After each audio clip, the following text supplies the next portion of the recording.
Hi friends, ఈరోజు మనం కందిపొడి చేసుకున్నాము. చేసుకున్నామండి.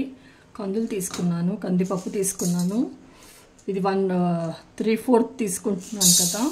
ఇవి డ్రై రోస్ట్ చేసుకున్నాం. ఫస్ట్ మనం స్టవ్ ఆన్ చేసేసుకున్నానండి.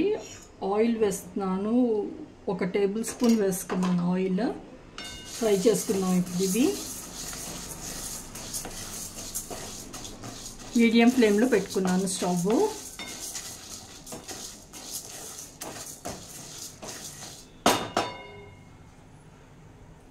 అలాగే 1/4 అండి శనగపప్పు. కందిపొడిలో కంపల్సరీగా శనగపప్పు వేయాలండి, అవుతేనే చాలా బాగుంటుంది. ఒకసారి ఇలా ట్రై చేయండి. ఇప్పుడు ఇవి 2 కలిపి రోస్ట్ చేసుకుందాం.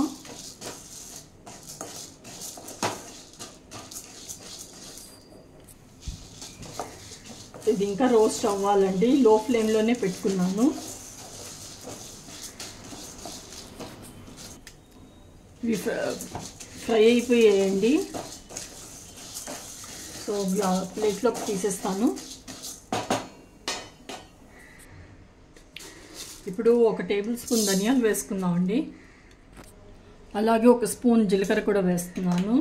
ఇవి 2 కూడా డ్రై రోస్ట్ చేసుకుందాం.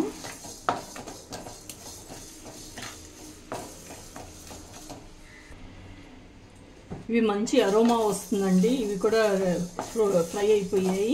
ఇవి కూడా తీసేస్తాను. ఎండుమిర్చి వేసుకుందామండి.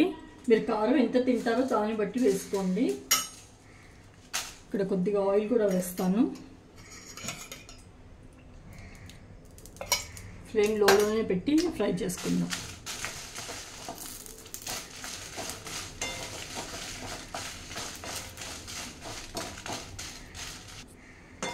ఎండుమిరపకాయలు కూడా అండి డ్రై రోస్ట్ అయిపోయాయి. రోస్ట్ చేసేసుకున్నాను.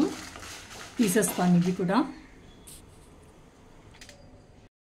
ఇవి పూర్తిగా చల్లారాయండి. గ్రైండ్ చేసుకుందాం ఫస్ట్. ఇవి ఇక్కడ కావాలంటే వెల్లుల్లి వేసుకోండి. నేను ఈరోజు కార్తీక మాసం అనేసి నేను వేయట్లేదండి అక్కడ వెల్లుల్లి. ఉప్పు కూడా వేస్తున్నాను. అది కొద్దిగా పొడి అయ్యింది కదండి. ఇప్పుడు ఇక్కడ ఎండుమిరపకాయలు వేసేస్తాను. ఇవి పూర్తిగా చల్లారాలండి. చల్లారిన తర్వాతే గ్రైండ్ చేయాలి. ఇది కందిపొడి రెడీ అయిపోయిందండి. గ్రైండ్ చేసేసుకున్నానండి. మెత్తగా పొడి చేసుకోవాలి. కందిపొడి రెడీ అయిపోయిందండి. అందరూ తప్పకుండా ట్రై చేయండి. ఎలా కుదిరిందో చెప్పండి. Thank you.